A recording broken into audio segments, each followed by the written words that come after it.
सन 2001. 10 वर्षाच्या केतकला आज रविवारची सुट्टी होती. सुट्टी असल्याने त्याच्याच वयाचे 10-12 मित्र क्रिकेट खेळण्यासाठी म्हणून गावातून जरा दूर असलेल्या एका वर्तुळाकार ग्राउंडवर आले होते. क्रिकेटचा खेळ चांगलाच रंगात आला होता.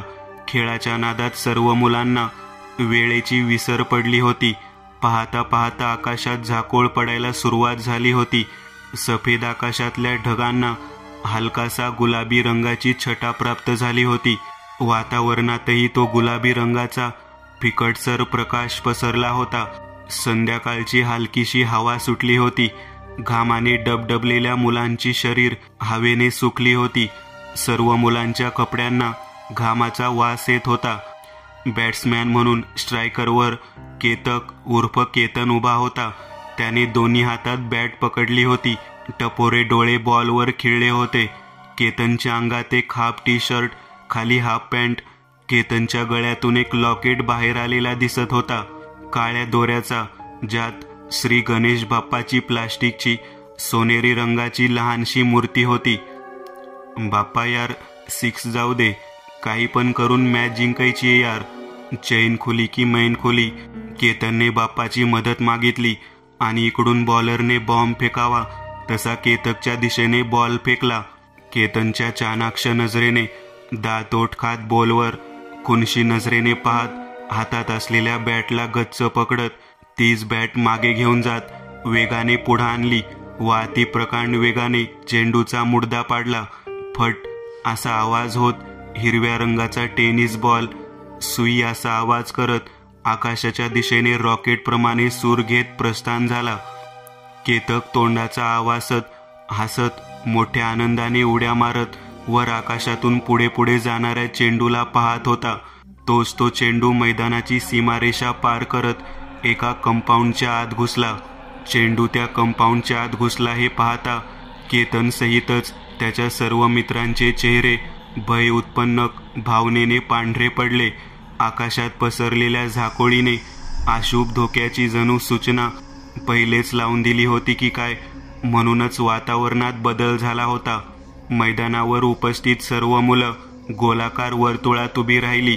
ज्याचा बॉल होता तो बिचारा नाकातून शेंबूड निघोस्तवर रडू लागला. जणू बॉल नाही, त्याचा बाप मेला होता की काय. केत्या, तुला फास्टचा कॉल आणि हळू मारायचा कॉल दिला होता ना, आता माझा बॉल कोण आणून देईल? मला माझा बॉल पाहिजे, नाहीतर मला माझे पैसे दे. बॉल असलेल्या त्या मुलाने केतनला धमकी दिली. नाकातल्या बरण्यांमधून एकसारखं शेंबडाची आईस्क्रीम खाली पडत होती. उद्या जाऊ बॉल बघायला.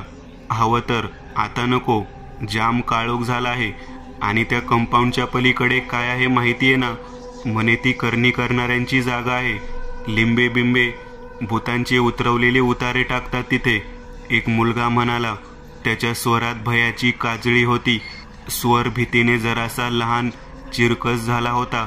डोळे ती हकीकत सांगताना जरासे मोठे वटारल्यासारखे झाले होते. हळूहळू अंधार पडत होता आणि अंधारात त्या मोकळ्या मैदानावर दूर दूरपर्यंत सर्व दिशेला ह्या मुलांव्यतिरिक्त कोणीही नव्हतं. होती ती फक्त ही मुले आणि ती भयावह माहिती ज्यात किती तथ्य होतं हे त्या मुलांनाच ठाऊक. हा ना, खरं बोलतोय तू. आपल्या वाण्याच्या पोरीची लाडकी मांजर मनी पण 2 दिवस झाली म्हणे घरी आली नव्हती, तर 3ऱ्या दिवशी त्या मांजरीचं मेलेलं प्रेत त्याच बंगल्यात भेटलं होतं. मांजरीची गचोंडी पार बाहुलीसारखी मागे फिरवली होती. हातपाय वाकडे करून तोडले होते. शेपूट रबडने कापली होती. डोळे फोडले होते. त्या डोळ्यांच्यात लिंब घुसवून फीट बसवली होती. गळ्यात लसण बिबे ओवाळलेली माळ घातली होती. कपाळावर लाल पिवळा बुक्याचा टिळा लावला होता. तिच्या पोटात केकमध्ये मेणबत्ती घुसवतात तशी पोट फाडून आत मेणबत्ती घुसवली होती. अजून एक मुलगा एक भयावह हकीकत सांगत म्हटला, जी ऐकून सर्वांच्या देहावर काटा आला. 2-3 जण तर मागे चड्डीला हात लावत पळून गेले. केत्या, मला माझा बॉल पाहिजे आत्ताच्या आता, नाहीतर पैसे दे चल, तो मुलगा केतकला धमकावत म्हटला. तोच केतकने त्याच्या एक थोबाडात लावली. फट असा गालावर चापट बसताच आवाज झाला. तो मुलगा गाल चोळत अजून मोठ्याने रडू लागला. नाकातून शेंबडाचे बुडबुडे बाहेर पडू लागले. बुडबुड आवाज होऊ लागला. साल्या मला शिव्या देतो. माझ्या आईने बॉल घालवला का तुझा? केतकने पुन्हा डावा हात वर नेत पुन्हा एक चापट त्या मुलाच्या गालावर लगावली. ह्यावेळेस तो मुलगा थेट जमिनीवर कोसळला. आईला जास्त जोरात लागली वाटतं. खालती जमिनीवर पडलेलं ते पोरग त्याला आपल्या डोळ्यांसमोर चांदणे फिरताना दिसत होते.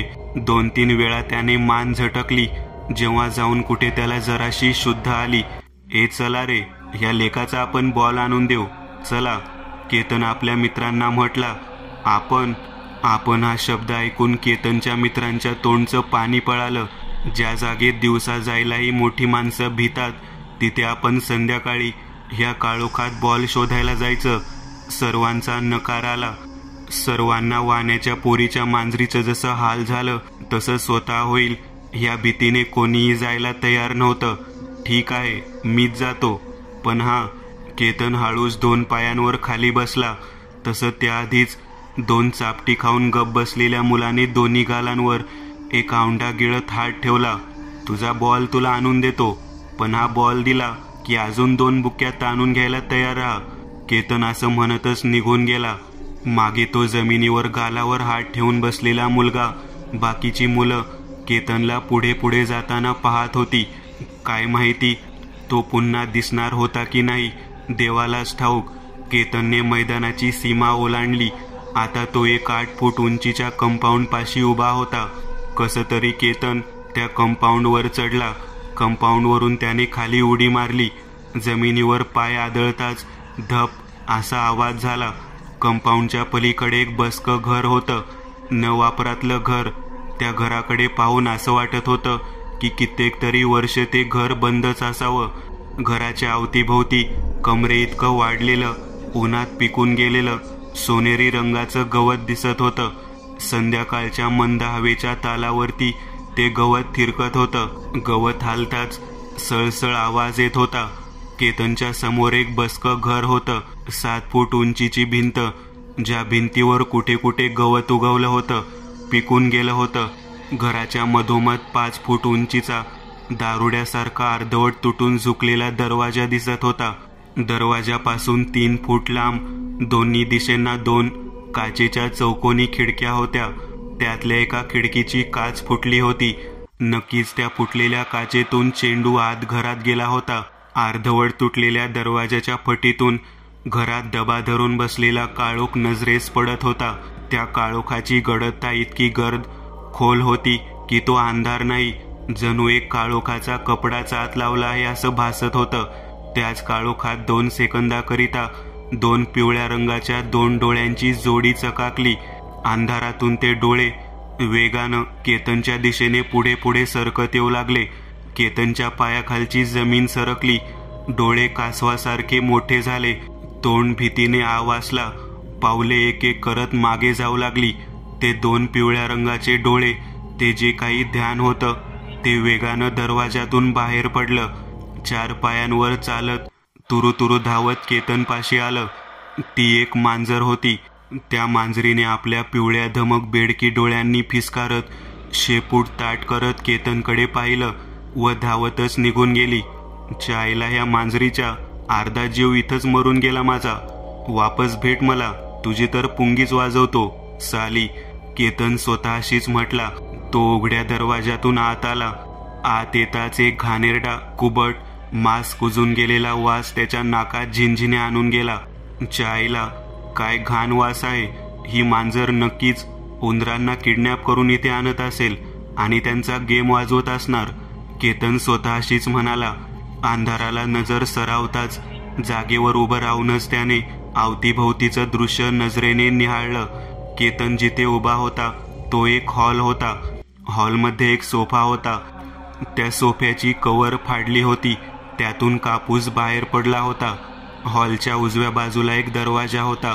केतन त्या दरवाजात आला. सरळ एक कॉरिडॉर पुढे गेली होती. अंधारात बुडालेली कॉरिडॉर, राक्षसाच्या जबड्यातल्या नाळिकेतली पोकळी जणू. केतन ज्या दरवाजात उभा होता तिथून पुढे 5 पावलांवर किचनचा दरवाजा होता. अजून पुढे 10 पावलांवर एक सताड उघड्या रूमचा दरवाजा होता. ती नक्कीच बेडरूम होती. केतन त्या दरवाजापाशी चालत आला. आत एक बिना गादीचा बेड होता. बेड बाजूलाच एक झुलणारी लाकडी खुर्ची होती. दरवाजापासून समोर, केतनपासून 20 पावलांवर, बेडरूमची काचेची फुटलेली खिडकी होती. बॉल नक्कीच इथंच आला असणार. लवकर शोधूयात आणि कल्टी घेऊयात. केतनने शोधाशोध करायला सुरुवात केली. केतन चालत बेडजवळ आला. हळूच खाली झुकत त्याने बेड खाली पाहिलं. खाली टेनिसचा बॉल दिसला. भेटला. केतनच्या चेहऱ्यावर विजयी हसू फुललं. आता मस्त 2 हात साफ करील तुझ्यावर मान्या. केतनने एक हात बेड खाली घालत बॉल काढला. बेड खालून दुसऱ्या बाजूची बाजू दिसत होती. ती लाकडी झुलती आराम खुर्ची दिसत होती आणि त्या खुर्चीच्या खाली 2 पांढरे फट खुराच्या नखांसारखे चेटकिनीचे पाय दिसत होते, ज्या पायांची नख हालत होती. बॉल काढून घेत केतन हळूच उभा राहणार तोच त्याला आपल्या नजरेतून काहीतरी सुटलं ह्याची जाणीव झाली. स्मृतीपटलावर ते दृश्य पुन्हा झळकलं. खाली वाकलो तेव्हा बाजूला असलेल्या झुलणाऱ्या खुर्चीवर कोणीतरी बसलं होतं. त्याची पांढऱ्याफट पायाची ती नख दिसत होती. नुसती साधी सुधी नख नाही, खुरासारखी 3-3 इंच लांबीची, सैतान चेटकिनीची असतात तशी. घाबरत गुबरत केतनने पुन्हा बेड खाली झुकून दुसऱ्या बाजूला पाहिलं. त्याच्या कपाळावरून घाम ओघळत होता. घशाला कोरड पडली होती. त्या 4 भिंतीच्या खोलीत आपल्या व्यतिरिक्त अजून कोणाची तरी अस्तित्वाची चाहूल मनाला लागत होती. ती रिकामी खोली रिकामी खासच नव्हती. मन मोठ्याने ओरडून सांगत होतं, पळ, धोका आहे. केतनने बेड खाली वाकून दुसऱ्या बाजूला पाहिलं. ती झुलणारी खुर्ची आता रिकामी होती. भास झाला असेल. केतनने स्वतःची समजूत काढली. चेंडू तर मिळाला होता. केतनचा त्या रडणाऱ्या मुलाच्या अजून 2 पाटणात रट्टे कसे बसवायचे ह्याचाच विचार सुरू होता. मनात त्या विचारांनी आसुरी आनंद होत होता. एक वेगळीच मज्जा येत होती. बेड वळसा घालून केतन खोलीच्या दरवाजातून बाहेर जाऊ लागला.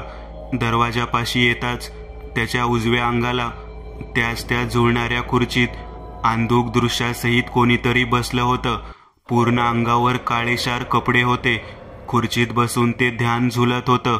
तोच त्या झुलणाऱ्याच्या खुर्चीचा आवाज केतनच्या कानात घुमला. पावले जागीच गोठली. अंगभर शहारा फुटला. नुसता शहारा नाही, भीतीचा शहारा.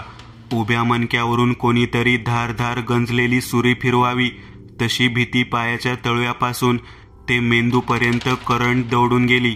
थरथरत्या मानेने, विस्फारलेल्या नजरेने खुर्ची रिकामी होती, परंतु संत गतीने पुढे मागे होत झुलत होती. परंतु हे कसं शक्य आहे? खुर्ची आपोआप कशी झुलू शकते? कोणीतरी तिला स्पर्श करायला हवा ना? कोणीतरी तिच्यावर बसून तिला मागे पुढे करायला हवं. जरी ते कोणीच नाही, मग ही खुर्ची कशी झुलू शकते? केतनच्या मनात प्रश्नांनी काहूर माजवलं होतं. तोच बेडवर असलेल्या फळीचा खडखडाचा आवाज झाला. त्या आवाजाने केतनचं सर्व शरीर भीतीने ठणकलं. झुलणारी खुर्ची आपोआप थांबली. जणू कोणीतरी तिच्यावर हात ठेवला आणि ती थांबली असावी. खाड खाड आवाज होत बेडची फळी वाजत होती. जणू असं वाटत होतं की खाली कोणी असावं किंवा कोणाला दाबून ठेवलं असावं. कोण आहे? केतनने मोठ्याने विचारलं. तसा एकदमच तो आवाज थांबला व एक खर्जातला, किन्नरी, आसुरी हसण्याचा आवाज आला. त्या आवाजाने केतनची कानसूळ तापली. अंग भीतीने गरम झालं. त्या आवाजाने मागे जे कोणी असेल ते फार भयानक असेल हे नुसतं त्या हास्यावरूनच कळून येत होतं. केतनला धोक्याची जाणीव झाली. एक एक पाय मागे टाकत केतन मागे जाऊ लागला. थांब, कुठे पळतो? थांब, करकर असा आवाज करत बेडची फळी बाहेरच्या बाजूने उघडली. फळी उघडताच आतून सफेद रंगाचा धूर मंद गतीने बाहेर पडू लागला. त्या धुरातून हिरव्या रंगाचा प्रकाश झोत बाहेर पडला. हळूहळू एक केसाळ, काळशार डोकं त्या हिरवट प्रकाश धुरातून जसं पाण्यातून वर यावं तसं वर आलं. प्रथम काळशार केसाळ डोकं, मग तो प्रेताळ दुधासारखा पांढरा चेहरा आला. काळशार पायघोळ जगा आणि ते खुराच्या नखांचे पाय. प्रेताळ चेहऱ्यावरचे डोळे लिंबा एवढे मोठे वटारलेले होते. त्यात एक मिरीचा काळशार ठिपका होता. चिंगमासारखा जबडांनी चिंगमासारखा जबडा ताणून ते ध्यान केतनला विखारी हास्यासहित पाहत होतं. फसला का नाही, फसला का नाही, आता कुठं पळशील, आता कोण येईल रे तुला वाचवायला कार्ट्या. त्या अभद्र अवदसेने आपला एक हात उंचावला. पुढे जे काही घडलं ते अमानवीय शक्तीचा चमत्कार होता. त्या अवदसेचा हात चिंगमासारखा ताणला. हळूहळू त्या हाताची लांबी वाढली. तो हात वाढत वाढत केतनपाशी पोहोचला. त्या हाताच्या पंजाने केतनची मान पकडली. गळ्यावर पकड मजबूत होताच केतनला जमिनीवरून 4 फूट उंच हवेत उचललं. श्वास न मिळाल्याने केतन हातपाय झाडू लागला. बिनपाण्याच्या माशासारखं त्याचं शरीर तडफडू लागलं. हळूहळू तो हात मागे मागे जात आकार कमी होऊ लागला. हाताची लांबी कमी झाली. केतनला त्या ध्यानाने त्याच्या अगदी चेहऱ्याजवळ आणलं. बेड खालून सफेद रंगाचा धूर आणि हिरवा प्रकाश वेगाने बाहेर येत होता. चल चल माझ्या पाठी नरकात, ते ध्यान भसाड्या आवाजात म्हणालं. तोच न कळत केतनच्या सर्व शरीराला एक झटका बसला. त्या झटक्याने केतनच्या टी शर्टात दडलेल्या गणपती बाप्पाचं लॉकेट एक बचावाची किरण घेऊन बाहेर पडला. त्या अमानवी शक्तीचं अस्तित्व त्या दैवी शक्तीचा अंश असलेल्या लॉकेटला सक्रिय करून गेलं, जे सप्त अवस्थेत होतं. जोपर्यंत केतनला धोका नव्हता तोपर्यंत बाप्पाचा लॉकेट सामान्य होतं. परंतु जसं केतनच्या देहाला त्या हैवानाचा स्पर्श झाला, त्या बाप्पाच्या लॉकेटला केतन धोक्याच्या घडीत आहे हे कळून चुकलं. किंवा बाप्पाच्या चमत्कारानेच ते लॉकेट दैवी अंश त्यात प्रगट होऊन सक्रिय झालं होतं. तो प्लास्टिकच्या बाप्पाचा सोनेरी रंगाक्षा बाप्पाची आकृती असलेला लॉकेट क्षणार्धात दैवी शक्ती लहरींनी चमकून उठला. तो सोनेरी रंगाचा लॉकेट तप्त विस्तवाप्रमाणे चकाकून उठला. बाप्पाची आकृती जणू लाव्यातून प्रगटली. त्या तपकिरी विस्तवी प्रकाशाने उजळून निघालेल्या लॉकेटमधून सूर्यासारखी प्रकाश किरणे बाहेर पडली. त्या शुद्ध प्रकाश किरणांच्या संपर्कात ती वाईट कृती मळीन शक्ती येताच तिच्या अंगावर चंदेरी रंगाच्या ठिणग्यांचा वार झाला. विचित्र स्वरात ती अवदसा किंचाळली. तिच्या काळ्याशार मॅक्सीवर जिथे ठिणग्या उडाल्या होत्या तिथे विस्तवासारखे तप्त डाग पसरले होते, ज्यांमधून पांढरी वाफ बाहेर येत होती. वेदनेने म्हणा की वाराने त्या हैवानी अवदसेची केतनच्या गळ्यावरून पकड सुटली. केतन बेड बाजूला जमिनीवर पडला. श्वास पूर्ववत झाल्यावर त्याने समोर पाहिलं. दळदळीत माणूस फसल्यावर जसा खेचला जातो तसं ती हैवानी अवदसा त्या पांढऱ्या धुरात हिरवट आवरणात आत जात होती. तिचं सर्व शरीर बेडच्या आत जात नाहीसं झालं. शेवटच्या क्षणी तिचा आवाज अगदी कमी कमी होत बंद झाला. केतन घाई करत जागेवरून उठला. त्याने उठताच बेडच्या दुसऱ्या बाजूला पडलेली फळी उचलून ती बेडवर टाकत तिला बंद केली. मग गळ्यातलं लॉकेट काढला. गणपती बाप्पा मोरया असं म्हणतच केतनने तो लॉकेट फळीला असलेल्या हँडलला बांधला. चेंडू हाती घेऊन केतनने त्या श्रापित घरातून धूम ठोकली व तो सुखरूप बाहेर आला होता. मैदानावर त्याचीच मित्र वाट पाहत होते. केतनने सोबत आणलेला चेंडू ज्या मुलाचा होता त्याला दिला व त्या हैवानी अवदसेचा सर्व राग बुक्यांनी त्या शेमड्या मुलाच्या पाटणावर काढला, जे 2 बुक्या खाऊन चड्डी पिवळी होस्तवर मुतलं होतं. त्या दिवसापासून केतनची बाप्पावर असलेली श्रद्धा अजून बळकट झाली होती व केतनने पुन्हा कधीच असं रात्री अपरात्री अज्ञात ठिकाणी जायचं बंद केलं होतं.